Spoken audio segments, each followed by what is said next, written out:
Oh, hello. Today's video is my Kill Team Grand Tournament at Warhammer Fest tournament report, where I'll run through what I thought about the tournament, where I came in the tournament, my experiences and my games in the tournament. If you want my general overview of Warhammer Fest, that was yesterday's video. Have a look on the channel. I've got a review of Warhammer Fest as an event, basically everything excluding the tournament. This video is focusing on the tournament. So let's start with an overview. It was quite different to Warhammer World Kill Team events, which is what I'm the most familiar with, because we were in like the back half of the main hall of Warhammer Fest, so there were a great many tournaments going on at the same time. So sometimes it was kind of difficult to know what was going on. Now there was a PA system, but it was kind of awful. They had a button to make it loud enough, because all the Golden Demon announcements I could hear crystal clear, but all the tournament's announcements kind of sounded, they were just basically incomprehensible. Now, we did get a really nice event pack. You don't normally get this at Warhammer World events. We got like a nice printed event pack, and you'll see more of this as we go through these slides here, with everything printed on, including a schedule. But the schedule was a bit weird. So in the schedule, you'll see it was pre-event briefing and pairings at 10 o'clock.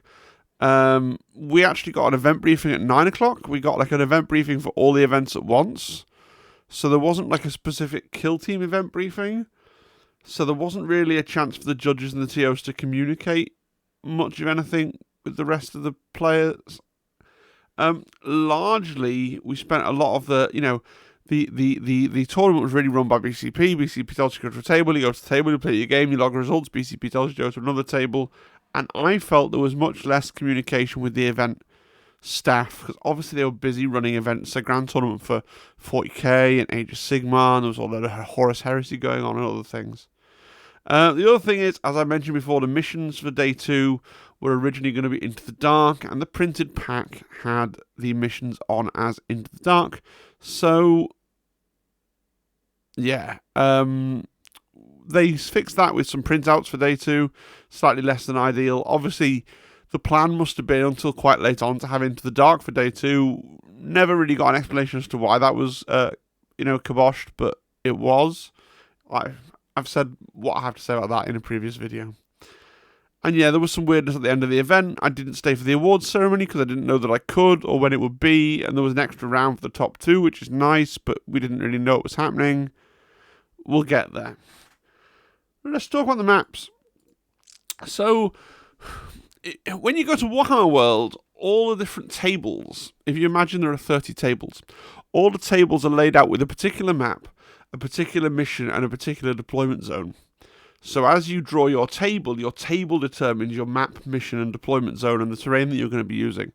And this means that they can mark out the deployment zones with tape, and they can pre-deploy all the objectives. For Warhammer Fest, on day 1, every single table was identical. So it was this layout here that you can see on the screen with Octarius terrain. All 3 deployment maps were corner deployments, so in every game you effectively had one of the big Octarius buildings that you could start right behind, and if you wanted to use your recon dash move, you could start with a model on top of it. I understand why they did this, okay, so this makes the game very fair. Everyone's playing the same diet of missions, on the same diet of maps, on the same layout, like everybody's getting the same tournament experience. Compare with Warhammer World, where, you could just get different maps, so you could play like 3 games on Secure, and maybe that's not what you prefer to do with your team, or 3 games on Capture, or 3 games on Loot. So I kind of understand why they did it this way. However, it meant that at the start of every game, you had to sit there and put out your own objective markers. And these nice neoprene mats that they're using, and they are nice neoprene mats, but unlike the cardboard maps, they don't have an obvious center line, because the cardboard map is folded. You can see where the center line is. You can see easily where to put the things. If we had to borrow, I didn't bring a tape measure. I just brought the Kill Team movement tools, right? Because I don't habitually bring a tape measure to Kill Team games. So then you start having to borrow tape measures off people to try and find the middle of the board and put the markers down. And that's just, it was a bit annoying and fiddly at the start of every game. And then there was no clear map provided for how the terrain was supposed to be laid out. So if things got a bit moved between you kind of putting the markers down, you have to pick the terrain up to put the markers down, especially if you're using the markers with the full radius marked on them. And then the terrain will get slightly nudged, and then you get onto the next table, and the terrain had been slightly nudged by the previous player. So just not totally ideal in that regard.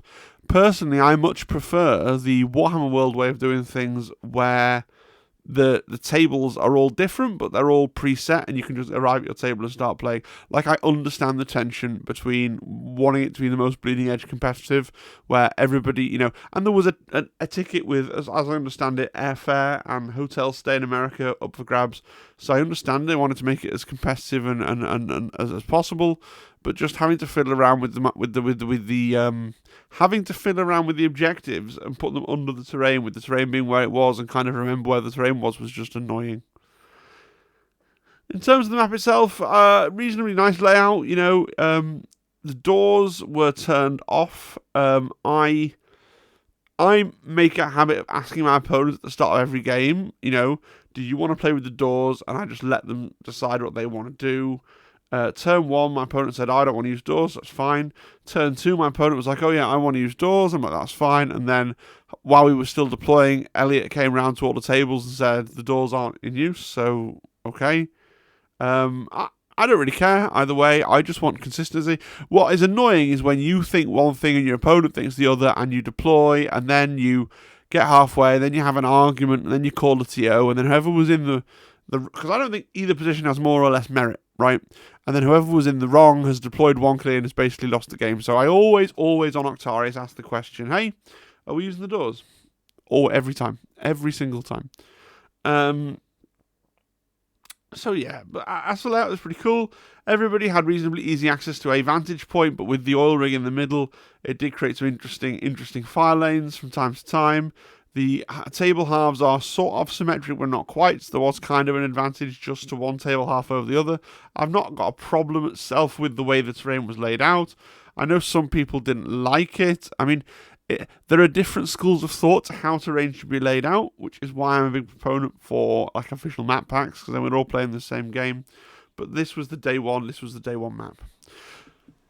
So let's get into the first game. So my first game was against a guy called Fraser Hogg. And it was secure and Junction, and you can see here a photograph of the mission card for mission 1, okay, which is just images from the deck, but it's nice because not everyone's able to get hold of that deck. So Fraser was playing Intercessors. I had a lot of practice into Intercessors. I did lose 15-22, and my big problem basically was I didn't get enough primary points. I just didn't get out there and secure the primary points and keep him off the primary points. I didn't commit enough Kazakh into going out there and running around and doing the things. If you look at the Junction layout, all of the primaries are far away from the drop zones. There's not really an easy one for anyone to get in their drop zone. And so I just, the Space Marines with the ability to move, dash, shoot. Whereas for me, getting out there and getting the objectives, move, dash, and don't shoot. So I got too focused on killing. I killed 5 out of the 6 Intercessors. I thought I was playing a good game, and Fraser was just there quietly racking up the points. So yeah, he took the win. He deserved it. It was decisive. I really, hopefully, should learn something from that moving forwards to improve my play. So well done, Fraser. Well played, and a decisive win for Fraser. Round 2 was against a guy called Jeff Collins. So now we're playing capture on approach. So pretty similar map, but with a point for each side that's kind of more like a home objective that's nearer their deployment zone. Jeff was playing with Wormblade. I lost 18-13. Now, Jeff did a big misplay at the start of the game when he deployed his locust behind light cover in such a way that I could snipe it from my vantage point in my deployment zone. So his locust he lost at the start of turn 1, and I could tell from his face that he thought he'd lost the game. So Jeff did really well, or I did really badly, depending on the way you think about it, to come back from that with a win. His Kellermorph also didn't really do very much. He came up, tried to kill one of my guys. My guy got jammy saving rolls, and then one of my guys was able to kill his Kellermorph. So it really wasn't the Wormblade, the specialists that pulled the weight in the team. It was, again, just using his regular little guys, his shotguns and auto guns, running around, standing on the objectives, and scoring the points for the mission. I think my main problem with these first 2 games was that I was castling up with far too many of my Kazakin. So in each game we had a big long like Octarius vantage point easily got, and in each game my tactic was basically to have my sniper start on top of it behind a barricade. I'd have my grenade launcher and my plasma gun, and occasionally if I was taking it in that matchup, a hotshot volley gun behind that piece of thing ready to pop up and shoot. And then also towards my back line I'd have my comms and my Auspex fella. So that's quite a lot. That's over half my team just, dedicated to standing around, being firebase or being buffing support. And it was only really the leader, the trooper, the demo guy, and I suppose the medic who were going forwards, but the medic was really just following the leader around. So I only really had 3 models that I was dedicating to really pushing forwards. Now, against elite teams, I would take the melter gun instead of the hotshot volley gun, and that would be an extra model I dedicated to pushing forwards. I think my biggest problem in this tournament was I got too comfortable to being in my own deployment zone. But, Kazakin are quite fragile, right? 4-up save and 8 wounds is still quite fragile. But then again, one big advantage they have is they've got these plasma gun, melter gun, the grenade launcher, the hotshot volley. None of these are heavy weapons, so they can be, and they should be quite a mobile team. And I need to really get into my head that I need to play them in a more mobile way. I think that's my big takeaway here. And then round 3 versus Jack Bowden. So we were playing loot on Frontline. And I won this one 19-11, so my first win of the day. I felt that I was learned a bit more, and I was pushing my infantry up more aggressively. I was still basically castling with a lot of my shooting guys, but at least I was starting to push up with my, there's no reason that Auspex guy needs to be standing near the back. He's actually not... The Auspex guy you take to get the free dash at the start of the game, and then really just use him like a guy with a bolter pushing up. I did feel that Jack, crew have this thing where they get double, they get to retain 2 saves if they're behind cover, and I think he was maybe overestimating the power of that. He would put a model where it was in cover, but it could be seen from vantage behind light cover, behind a scrap pile, and I'd just kill it with a plasma gun or a sniper rifle or something like that. And with the plasma gun being AP2, well, the fact that you can retain 2 doesn't really help. With the sniper rifle, yeah, fine, you've got 2 saves, but if you get 2 crits, you're putting through 6 mortals. If you get 2 crits and 3 hits, and you're hitting on a 2+, then your 2 saves aren't going to help you there, with 2 crits and hits. So, and he kept putting guys in the same places where I could get the same shots off without having to move my guys. So that was really the story of that mission. Yeah, and then partway through Season 3, the judges came round and did the showcase. Now, I like to think that I'm not a sore loser when it comes to Kill Team, but maybe I am a bit of a sore loser when it comes to the showcase element. So this was different to Warhammer's a Warhammer World. Just to explain what happens, I've got an extract here from the event pack. 6.2 Best Painted Kill Team Award. Best Painted will also be awarded. Paint score is determined in 2 phases. First, 2 judges will visit every table during the first day of play. Each player will receive an initial paint score of 30, battle ready, 50, an excellent tabletop army, or 70, a showcase army or work of art. After this initial pass, the head paint judge will determine the mark for any army upon whose initial score the first 2 judges disagreed.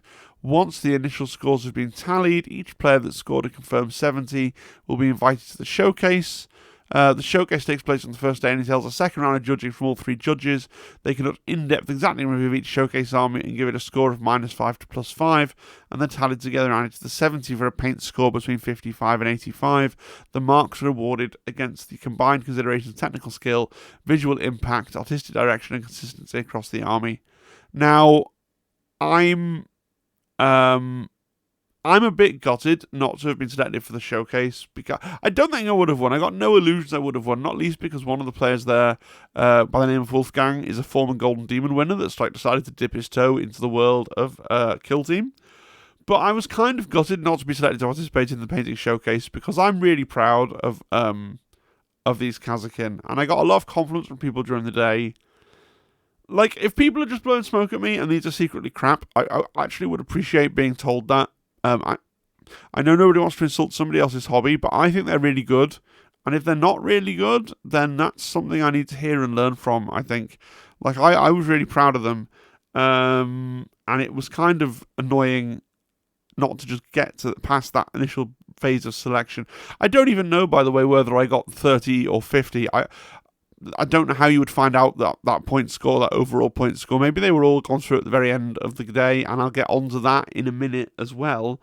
But now I was gutted not to be selected for the showcase.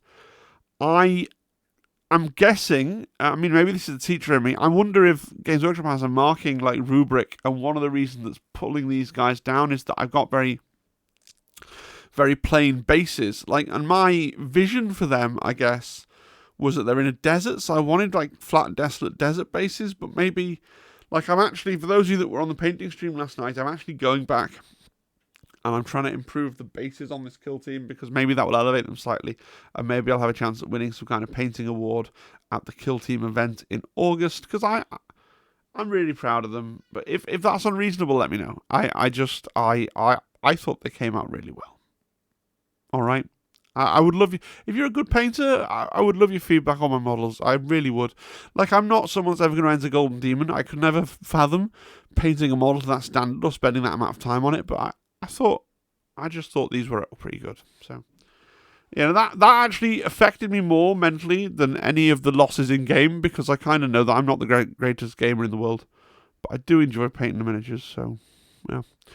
The day 2 map, so just like day 1 was all corner deployments, or quesadilla deployments, if you insist, day 2 was all long table edge deployments, okay, or hot dog deployments, I guess, is what people like to call them.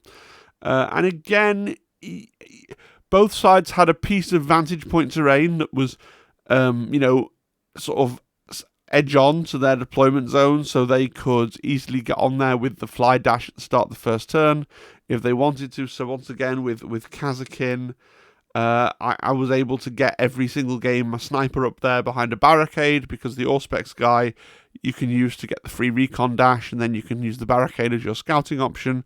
And it was even more powerful on this map, because on a lot of maps you had a sight over most of the objectives as well from that vantage point, so that was pretty good. So round 4 was against a guy called Jonathan Solly. I realise now that I've not actually changed. The slide here still says Fraser was playing Legionaries. Jonathan was playing Legionaries. And it was a really, really close and enjoyable game. This was probably my favourite game of the entire tournament. I lost at 14-16, but I lost by 2 points, but it was my favourite game of the tournament. It was just one of those really good, really close games where the outcome hung in the balance all the way along, and I feel proud of myself for this game, because APL 3 teams on loot do have a little bit of an advantage. So I thought this went really, really well as a game. I really enjoyed it. Jonathan was definitely my favourite opponent of the 2-day event. I don't know if he's going to watch this video, but if you know, Mr. Solly, would you just let him know? It really was my best game of the event. He's really really great sportsmanship, really great guy. So I really enjoyed playing against him. All the games were good, but I like to pick a favourite. Okay. So now we're going to talk about the bracket. So the bracket was interesting because there was bracketing. Now, for what you don't... Basically, what bracketing is that they seem to basically divide people into subgroups, and then for the last 2 rounds, you could only play people within your subgroup. The bracketing process wasn't described in the event pack, which was the first problem, so it was kind of a surprise, and it wasn't communicated. Like, I heard from Andy, Glass Half Dead, like, oh, I heard there's going to be a bracket on day 2. Like, okay. It wasn't because there was no, unlike at a Warhammer World event, there was no, like, at the Warhammer World, the judge wants to get everyone's attention. He's got a really clear PA system, and it's a smaller room. There was no way they were going to make an announcement about Kill Team, and everybody would hear it, because you've got the noise of people playing the other 3 or 4 games that aren't going to just be quiet so you can listen, right? So we were put into groups. So having only had 1 win and 3 losses at this point, I was placed into the second bracket from the bottom. And the net result, as you'll see in a minute, is I had 2 really easy games. They weren't fun. I was victorious in both of them, but they were very They were very easy games for me to win. And Helen, Mrs. T.I. was in the reverse situation. So she had 3 wins and 1 loss at this point. She was doing quite well. But her wins were close, her loss was close, and she was placed in the second bracket from the top. So she was in a bracket with people like Carlos and Crit. Now, I love my wife a lot, but she'll be the first person to tell you she's not as good at Kill Team as Carlos and Crit and people like that. Didn't actually end up playing Carlos or Crit, but that was indicative of the people she was bracketed against. So where I had 2 games where I totally crushed my opponent, didn't really enjoy them, Helena had 2 games where she was totally crushed, and she didn't really enjoy her last 2 games either. So for both of us anyway, the bracketing was a negative, because neither of us are people who really are playing to win. You're playing to have as many fun games as Kill Team as possible, and our perspective is that the bracket made our last 2 games much less fun. Because my opponents our opponents are poorly matched in skill, right? I felt I was a higher skill level than both of my final 2 opponents, and Helen felt she was clearly a much lower skill level than both her final 2 opponents. So I don't really understand why the brackets were there. I understand doing a top 8 cut at this point, like creating the first bracket, but couldn't it have just been bracket 1 and then everybody else? And then bracket 1, like, in my mind, I'd just do a top 8 cut, and then those top 8 are playing against each other, and they know then they are going to be in the top 8 places of the tournament, right? And then ultimately, you've then got that's then the elite. We might be going to America tournament with 8 players in, and then you've got like almost like a separate 2-round tournament with the other 100 people, just to see who's going to win there. And if I was organising a tournament and I'm not doing that, I might even have like a small trophy for effectively for like 9th place, right, for the person that becomes top of the big overall main tournament, and then the elite people get the elite stuff as well. Surely, it's just my thoughts, right? So my round 5 was against a guy called Ernesto. Ernesto's an amazing bloke, because he'd come all the way over from, it was somewhere in Latin America, I can't remember, but he literally come all the way over to Manchester from somewhere in Latin America. He was wearing his big coat, and he had his big woolly hat on, because I think he hadn't properly adjusted to the climate. He was a really, really nice guy, and really pleased to be in the Warhammer Fest doing Warhammer stuff. And I really enjoyed his Kill Team. It was really well converted. He had a barricade that had all these like tentacles coming out of it and a head. And the idea is that the barricade used to be one of the legionaries on his team. And he displeased the Dark Gods and got transformed into a barricade. Like, he was really, really playing really, really fun narrative games, and he'd really thought about the game. He wasn't a competitive player. He took like a flamer, for example, and I don't think he took a heavy bolter in his legionaries team. I don't even think he took a plasma gun in his legionaries team.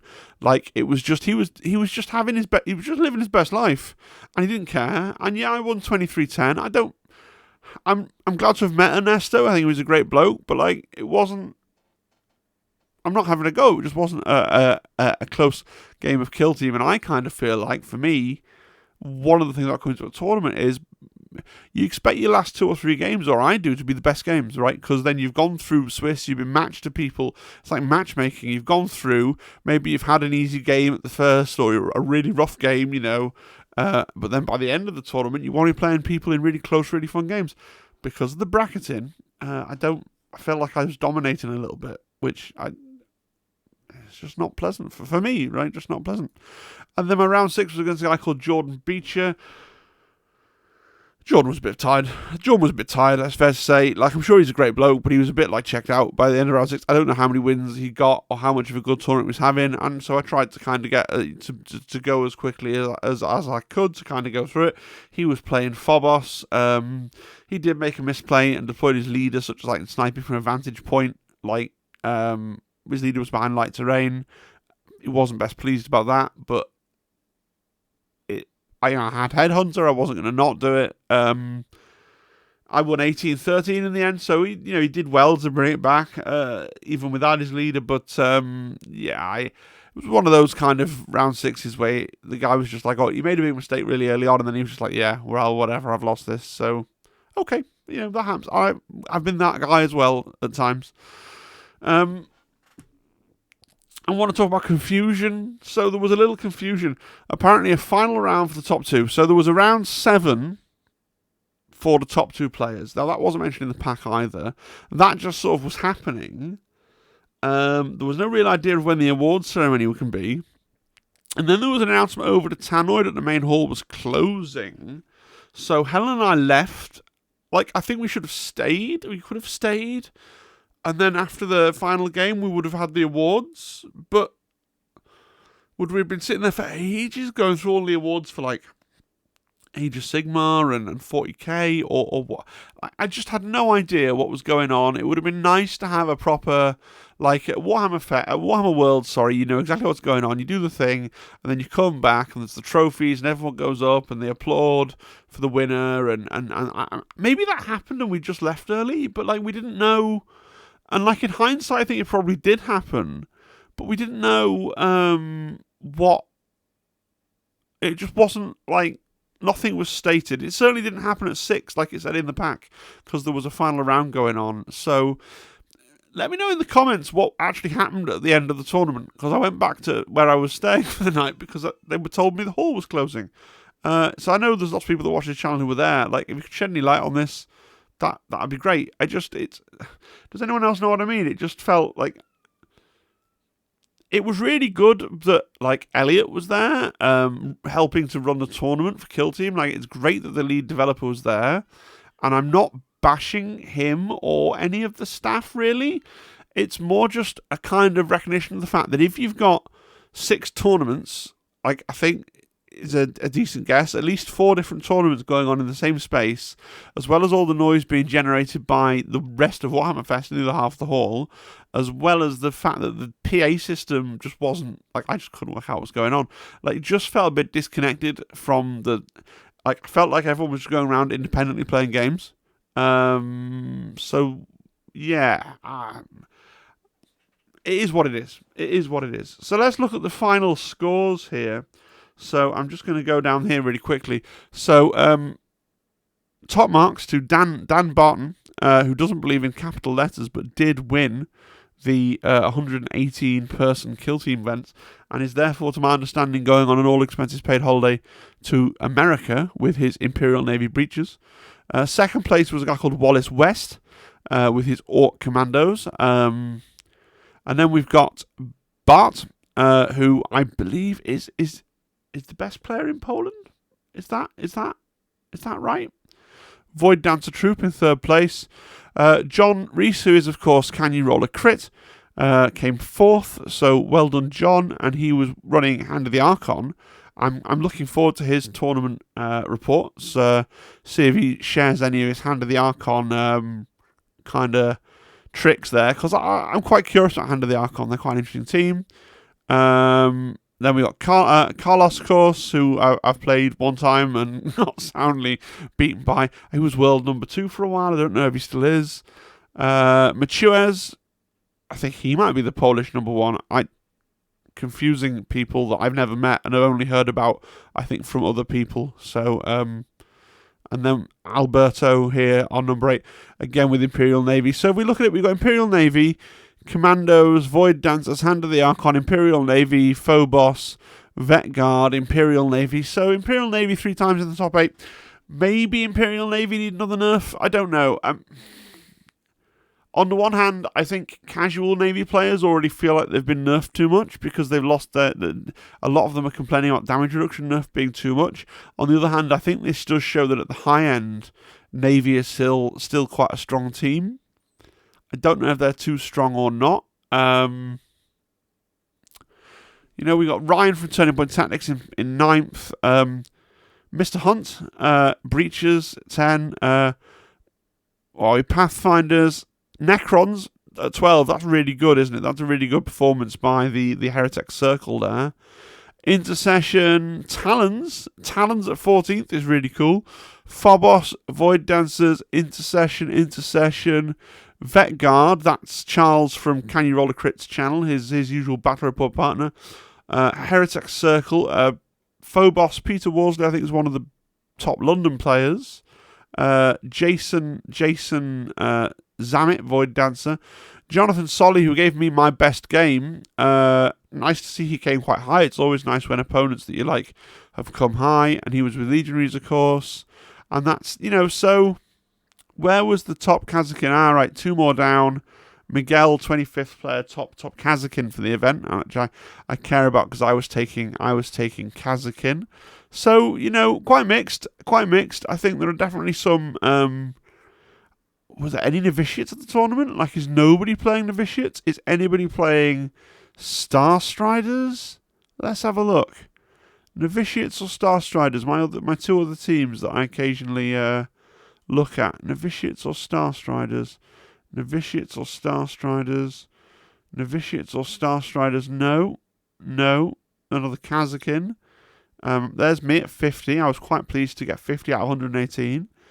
No.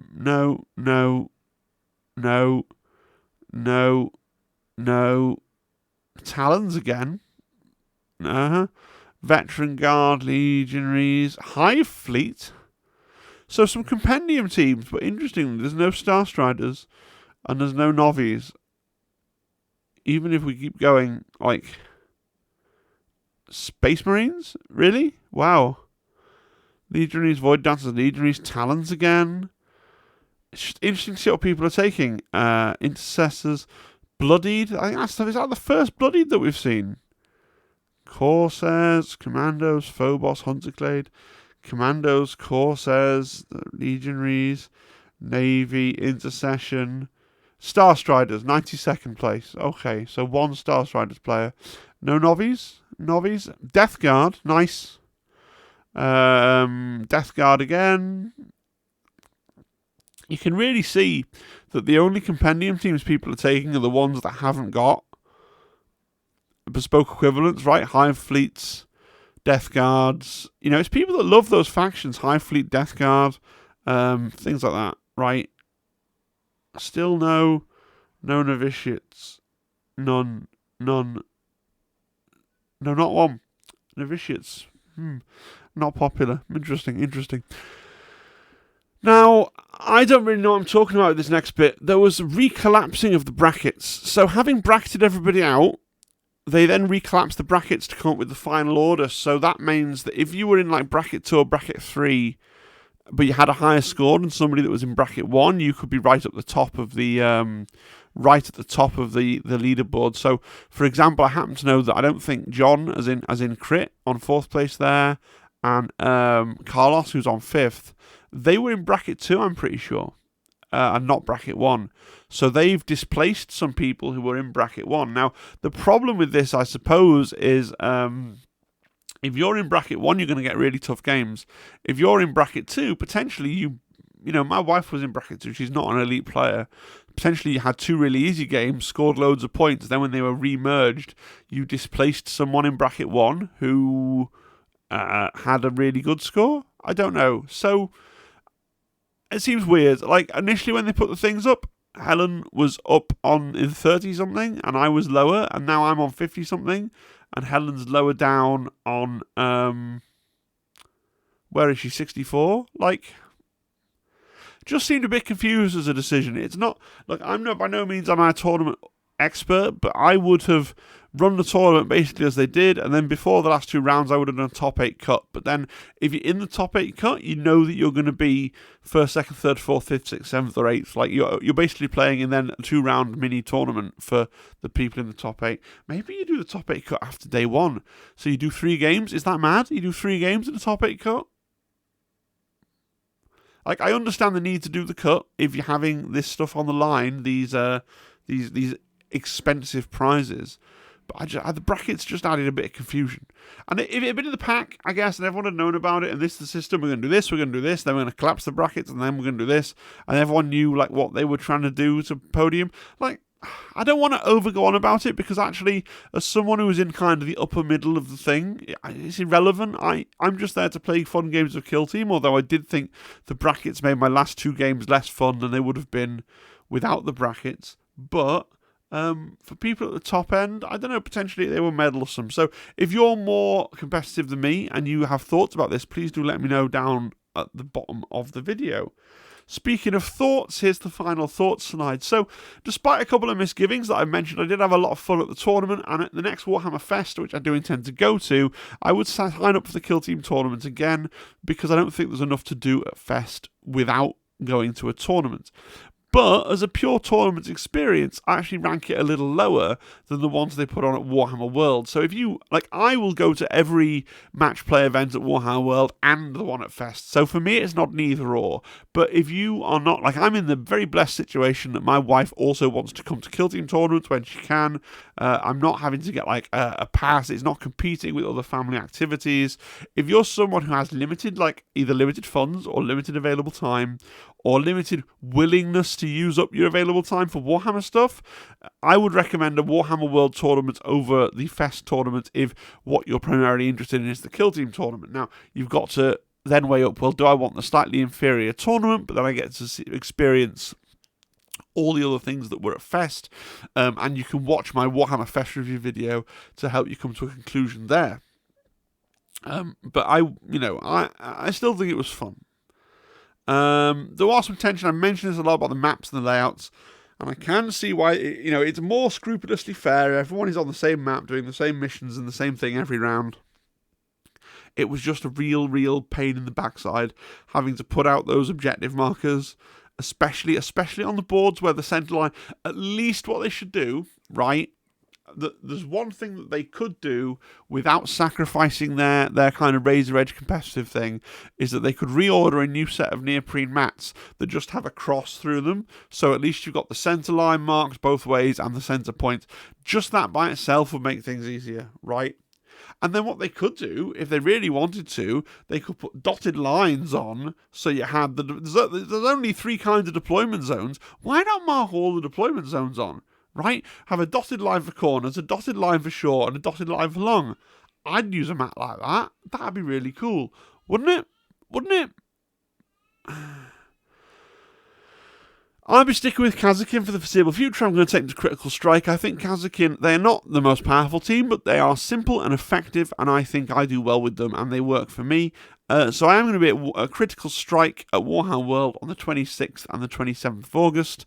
So there are still tickets available. Feel free to pick some up, and you can come and say hello to me, the minor YouTube celebrity I am. Very minor, And in fairness, if anyone particularly wants to come and say hello, I'll be around on Friday as well in Warhammer World. That's Friday the 25th of August, playing some games then as well. Were you at the Kill Team Grand Tournament? And if you were, please share your experiences down below. Do you agree? Do you disagree? Do you really disagree? Do you really agree? Like, feel free to call me out if I'm full of it. I welcome that as well. And do all the other YouTube things, If you like the video, press like. If you have any comments, please leave them. If you're not subscribed, then please subscribe. That's the most important thing. And if you'd like to consider channel membership, you can do that as well. If you click the join channel button, you'll get a little video telling you about what you will get for being a channel member. Thank you to all my channel members. You mean the world to me. You really, really do. All right, guys, thank you. Good evening. And I hope that you are... Good evening? It's only the middle of the afternoon. Good afternoon. And I hope that you're enjoying your extra Coronation Bank Holiday weekend coming as it is after the May Day Bank Holiday weekend. I'm loving it. I'm loving it. I'm loving the 4-day weeks. Right, I'm loving it. All right, cheery go, guys. Have a great evening, afternoon. Bye bye bye bye bye bye bye bye bye bye.